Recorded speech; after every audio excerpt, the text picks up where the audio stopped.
তালিখাতা অ্যাপটা দোকানদাররা তাদের হিসাব রাখার জন্য ব্যবহার করে। আমাদের মাসে প্রায় 10 লাখ ইউজার আছে যারা এটা ব্যবহার করে, এবং আমরা পেমেন্টসের জন্যও কাজ করছি। আমাদের একটা পিএসপি লাইসেন্স আছে বাংলাদেশ ব্যাংকের, যেখানে আমরা এই দোকানদারদেরকে কিউআর কোড দিয়েছি এবং এই কিউআর কোডের মাধ্যমে তারা পেমেন্ট নিতে পারছে। তো আরফান ভাই চমৎকার করে আমাদের কনটেক্সটটা বলেছে। আমি একটু বলবো যে আমাদের কোথায় আমরা আছি। আমরা বলছি ক্যাশলেস লেনদেন আমরা চাই। তো ক্যাশলেস লেনদেন করার জন্যে আমাদের এখানে বাংলাদেশ ব্যাংকের যেই ভাবনাটা সেটা হচ্ছে যে মানে তারা দুটা উদ্যোগ নিয়েছে। একটা হচ্ছে দোকানে গিয়ে ক্যাশলেস পেমেন্ট করার জন্যে আমরা যেটাকে বলছি কুইক রেসপন্স কোড বা কিউআর কোড পেমেন্ট, যে কেউ ফোনটা বের করে স্ক্যান করে পেমেন্ট করতে পারবো। এটা হচ্ছে কিউআর পেমেন্ট দোকানে পেমেন্ট করার জন্যে। আরেকটা হচ্ছে একটা অ্যাকাউন্ট থেকে আরেকটা অ্যাকাউন্টে ট্রান্সফার করার জন্যে P2P ট্রান্সফার। আমরা এই উদ্যোগগুলো নিয়েছি যাতে করে বাংলাদেশে এখন যেই ডিজিটাল পেমেন্ট সিস্টেম আছে সেটাকে আরও স্পিড আপ করা যায়। আমরা ডিজিটাল পেমেন্টের কোথায় আছি? আমরা আরফান ভাইয়ের ওখানে দেখেছি সংখ্যাগুলো। যদি আমরা বড় দাগে বলি, আমরা একটা ক্যাশ ইন ক্যাশ আউটের বড় একটা MFS পেয়েছি, যেখানে 9 কোটির বেশি ট্রানজ্যাকশন আছে। তা আমি আজকে সকালে আমার স্যারের সাথে কথা বলছিলাম। আমার স্যার হচ্ছেন ChatGPT। তো স্যার বলছিল যে আমরা একটা মানে ভ্যালু উইক ডিজিটাল পেমেন্ট পেয়েছি। ক্যাশ ইন হয়, পাঠানো হয়, ক্যাশ আউট হয়। ক্যাশ লেনদেনটা ক্যাশে থাকে না, ডিজিটালে থাকে না। তাহলে এইটা যে ওই আরফান ভাই বললো যে বছরে আমরা 20,000 কোটি টাকা ছাপানো টাকা ম্যানেজমেন্টে ব্যবহার করছি, সেইটা কিন্তু ওই ফিনটেক সামিটে গভর্নর স্যার বলছিলেন এটা বছরে বছরে বাড়ছে, এটা কমছে না। আচ্ছা, আমরা তো ইন্টারঅপারেবল, একটু আগে ফাহিম ভাই আমাকে বললো ইন্টারঅপারেবল পেমেন্ট তো হয়ে গেছে, এটা নিয়ে আর কি কথা বলবো।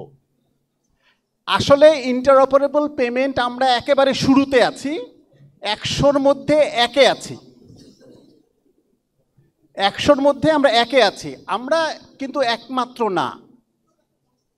পাশের দেশে আমরা শুনেছি ভারতে 2016 সালে ইউপিআই চালু হয়েছে, এবং ইউপিআই ব্যবহার কীরকম হচ্ছে যে পার ক্যাপিটা এক একজন মানুষ মাসে 21টা করে লেনদেন করছে ইন্টারঅপারেবল পেমেন্ট।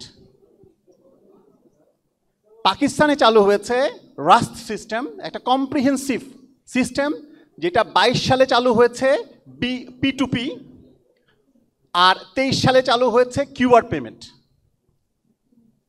আমরা দেখেছি যে শ্রীলঙ্কাতে এটা চলছে 18 সাল থেকে। তাহলে আমরা একমাত্র না যে আমরা এখন চালু করছি।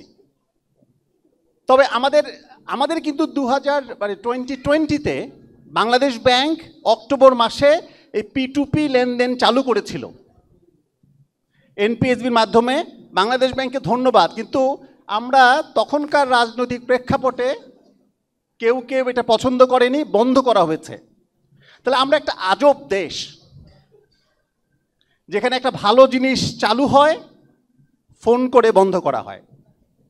আমরা চাই ভবিষ্যতে এই ফোন করে যাতে বন্ধ না করা হয়। তাহলে আমরা খুব খুশি যে বাংলাদেশ ব্যাংক ঠিক 5 বছর পরে আবার নভেম্বরের 1 তারিখে এই P2P চালু করছে। বাংলাদেশ ব্যাংকের জন্য একটা তালি দেই। আচ্ছা, তাহলে আমরা কোথায় আছি? আমরা শুরুতে।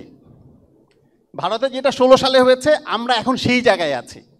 আমরা আরও কয়েকটা জায়গায় একটু বলবো যে আমরা যে খুব ভালো অবস্থানে আছি তা কিন্তু না। যেমন ধরি, ভারতে এইটা যে কোনো অ্যাকাউন্ট থেকে যে কোনো অ্যাকাউন্টে টাকা পাঠাতে কোনো খরচ লাগে না। পাকিস্তানে কোনো খরচ লাগে না। কিন্তু বাংলাদেশে আমাদেরকে কিন্তু একটা সিগনিফিক্যান্ট চার্জ দিতে হবে। বাংলাদেশের প্রেক্ষাপটে আমরা এই চার্জটাকে অ্যাকসেপ্ট করেছি। আমরা এই যাত্রাটা শুরু করি। যাত্রাটা শুরু করলে আমরা আশা করব যে এটা হয়তো অনেক দূর যাবে। টাকা ট্রান্সফারে তো টাকা লাগছে না, মানে টাকা ট্রান্সফারে লাগছে। আমি যদি বলি যে আমাদের হিসাবটা কীরকম, এই যে P2P এক অ্যাকাউন্ট থেকে আরেক অ্যাকাউন্টে যদি আমি MFS থেকে যে বিকাশ থেকে যদি টালি পেতে টাকা পাঠাই, তাহলে 1000-এ 8.5 টাকা লাগবে। আর যদি এক অপারেটর থেকে আরেক অপারেটরে, না, এক অপারেটর থেকে না, MFS থেকে পাঠালে 8.5 টাকা, ব্যাংক থেকে পাঠালে 1.5 টাকা আর পিএসপি থেকে পাঠালে 2 টাকা, তাহলে সার্ভিস চার্জগুলো ভিন্ন। কিন্তু আমরা বাস্তবে যদি দেখি, বাস্তবে হচ্ছে আমাদের অধিকাংশ ডিজিটাল পেমেন্ট হয় এমএফএস দিয়ে। আমাদের 9 কোটির বেশি অ্যাক্টিভ এমএফএস ওয়ালেট আছে, সুতরাং ওইটাই আমাদের প্রধান ডিজিটাল। ওইখানেই আমাদের কিন্তু দিনে 5,000 কোটি টাকার বেশি লেনদেন হয়। তাহলে প্রধান ডিজিটালে আমরা বলছি 8.5 টাকা লাগবে যদি এক জায়গা থেকে আরেক জায়গায় ট্রান্সফার করা হয়। ঠিক আছে, আমরা এখানে একটা অবশ্য মানে ব্যাখ্যা করা দরকার যে বাংলাদেশের চার্জটা বাংলাদেশের প্রেক্ষাপটে ঠিক করা হয়েছে, কারণ বাংলাদেশে যখন বিকাশে ক্যাশ ইন করা হয় তখন কোনো সার্ভিস চার্জ লাগে না। যেহেতু এমএফএসে ক্যাশ ইনের সময় সার্ভিস চার্জ লাগে না, তাই তারা এই P2P ট্রান্সফারের সময় সেই টাকাটা কেটে রাখবে। এরপরেও আমরা শুরু করছি, আবার বলছি 5 বছর আগে শুরু করেছিলাম, বন্ধ করেছি, আবার 5 বছর পরে শুরু করছি। শুরুটাই কিন্তু শেষ কথা নয়। ফাহিম ভাই একটু আগে মনে হচ্ছিল যে আমরা সার্কুলার পেয়েছি, আমরা সব ইন্টারঅপ পেয়ে গেলাম। যাত্রা মাত্র শুরু, এখানে আমাদের অনেক কাজ আছে। তাহলে আমাদের কিভাবে এইটাকে আমরা এগিয়ে নিয়ে যেতে পারি? আমরা বুঝলাম যে আমরা চার্জিংয়ের দিক থেকে একটু পিছিয়ে আছি, কারণ চার্জ একটু বেশি মানে ব্যবহার হবে একটু কম। আমরা যেটা মানে ভারতে দেখেছি, পাকিস্তানে দেখেছি, যেখানে ওই মাসে মানে 21টা লেনদেন হয়, সেখানে জিরো চার্জের কারণেই সেটা বেশি হয়। সুতরাং আমাদের এখানে কি পরিমাণে হবে এটা আমরা দেখব। থ্যাংক ইউ, খুব ইন্টারেস্টিং কতগুলো পয়েন্ট এসছে। প্রথম কথা হচ্ছে আপনি বলেছেন যে T+1-এ সেটেলমেন্ট হয়। আসলে বাংলা কিউআরে বলা নেই যে T+1-এ হবে। আমি একটু বিজ্ঞাপনই করতে পারি, যদি টালিপের যে কোনো মার্চেন্ট সাথে সাথে টাকা পায়, এখানে T+1-এর ব্যাপার নেই। আমরা এটাকে প্রিফান্ড করে সাথে সাথে টাকা দিয়ে দিই। না, প্রিফান্ড লাগছে, আসলে লাগছে না। বাংলাদেশ ব্যাংকের যেই এখন প্ল্যাটফর্মে যদি এনপিএসবি অ্যাক্সেস যাদের আছে, আসলে তারা তো যেই টাকাটা কালেকশন করেছে সেই টাকা সাথে সাথে ব্যবহার করতে পারে। আমরা আল আরফা ইসলামী ব্যাংকের ডিএমডি মহোদয় আমাকে বললেন যে শাহাদাত ভাই, আমাদের ক্যান্টিনে আপনাদের কিউআর দেন, কারণ আল আরফা T+1-এ দেয় আর আমি সাথে সাথে দিই। তাহলে ওই ক্যান্টিন প্রোভাইডার প্রেফার করছে আমার ওয়ালেটটা ব্যবহার করার জন্য। এইটা আসলে বাংলাদেশ ব্যাংকের রেস্ট্রিকশন নয়, ব্যাংকাররা চাইলে এটা সাথে সাথে দিতে পারেন, কারণ ওই সেটেলমেন্টটাও সেন্ট্রাল ওই রিকনসিলিয়েশন তো এনপিএসবিতেই হয়।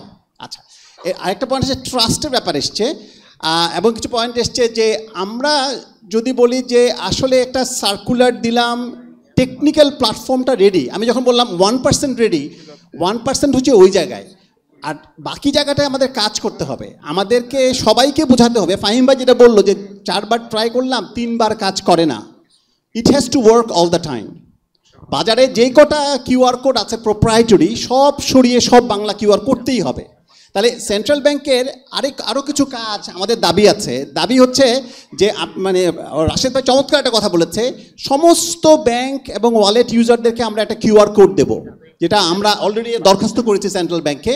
তাহলে 10 কোটি কিউআর কোড হবে, আপনি আপনার কিউআর কোড দিয়ে টাকা রিসিভ করতে পারবেন, personal QR code, number 1। Number 2, বাজারের যত কিউআর আছে নিজস্ব কিউআর সব উঠিয়ে নিতে হবে। ইনফ্যাক্ট আমাদের বাংলা কিউআর সার্কুলারে বলা আছে যে 21 সালের মধ্যে উঠাতে হবে, আর এটা 25 সাল, সুতরাং ওটা মানে আর বিলম্ব করা যাবে না। আমরা এরপরে যদি বলি যে ট্রাস্টের জন্য এটা যখন সবসময় কাজ করে, আমাদের মিলেমিশে কাজ করতে হবে। মিলেমিশে কাজ করতে হবে বলতে একটা সেন্ট্রাল অ্যাওয়ারনেস নিয়ে কাজ করতে হবে। সব কিউআর যখন আমারও কিউআর আছে, বাজারে সব কিউআর যদি বাংলা কিউআর হয়, তখন যখন দেখবো যে কাজ বেশি করে, যখন দেখবো সাথে সাথে টাকাটা পাওয়া যাচ্ছে, তখন ট্রাস্ট বাড়তে থাকবে। আমাদের আরও কয়েকটা দাবি আছে। একটা ব্যাপার হচ্ছে যে আমরা যেটা বলছি যে এখন বাংলা কিউআর পপুলার করার জন্যে আমরা সব দোকানে আমরা একটা সার্কুলার দেখেছি যে এখন ট্রেড লাইসেন্স পেতে গেলে বাংলা কিউআর লাগবে। দ্যাটস ভেরি নাইস, কিন্তু যেটা লাগবে সেটা হচ্ছে যে সব দোকানে কিউআর কোড বাধ্যতামূলক করতে হবে। পাকিস্তানে কিন্তু অলরেডি সার্কুলার করেছে যে সব দোকানে কিউআর কোড ঝুলানো থাকতে হবে। ওখানে আমরা দেখছি, আমরা বলছি 20,000 কোটি টাকা বছরে খরচ হয়, তার 10% কেন আমরা অ্যাওয়ারনেসে দেবো না?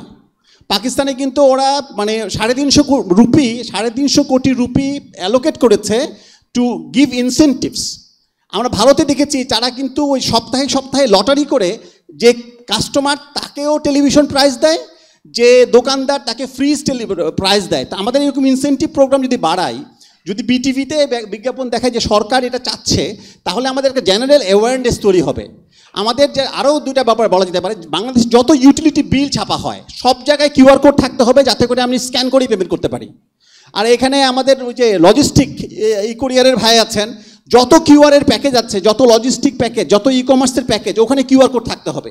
যদি আমরা সব জায়গায় কিউআর কোড দেখি আর যদি সব সময় কাজ করে, তাহলে কিন্তু আমরা আগাতে পারবো। আমরা ডিজিটাল পাবলিক ইনফ্রাস্ট্রাকচার নিয়ে কথা বলি, আসলে আমাদের লাগবে digital public will power. Thank you.